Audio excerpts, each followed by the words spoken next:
आणखी एका मोठी बातमी आहे। राष्ट्रवादीचा लोकसभेच्या 10 जागांवर दावा असल्याचं धर्मराव बाबा आत्राम यांनी म्हटलेलं आहे। गडचिरोली आणि भंडारा गोंदियासाठी आमची मागणी असल्याचंही धर्मराव बाबा आत्राम यांनी दावा केला आहे। गडचिरोली जागेवर माझा अधिकार असल्याचं धर्मराव बाबा आत्राम म्हणतायत आणि त्यामुळे आता महायुतीमध्ये जे काही जागा वाटप होईल लोकसभेचं त्यापैकी 10 जागांवर राष्ट्रवादीचा दावा असल्याचं त्यांनी सांगून टाकलेलं आहे। गडचिरोली आणि भंडारा गोंदियासाठी सुद्धा आमची मागणी असल्याचं धर्मराव बाबा आत्राम यांनी म्हटलेलं आहे। त्यामुळे आता या 10 जागा राष्ट्रवादी म्हणजेच अजित पवारांची जी राष्ट्रवादी आहे त्याला मिळणार का असा सवाल या ठिकाणी उपस्थित होतोय। तर आताची सगळ्यात मोठी आणि महत्त्वाची अपडेट म्हणावी लागेल आणि गडचिरोलीवर माझा अधिकार असल्याचंही धर्मराव बाबा आत्राम म्हणतायत।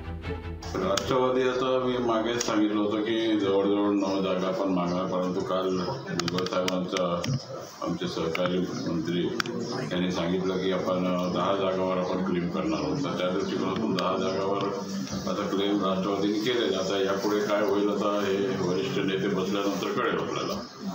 एक जागा कुठली वाढली, एक जागा कुठली वाढली ते मला माहीत नाही। तुमची जागा वाढली, परंतु गडचिरोली आणि भंडारा हेच आमच्या मागणी आहे।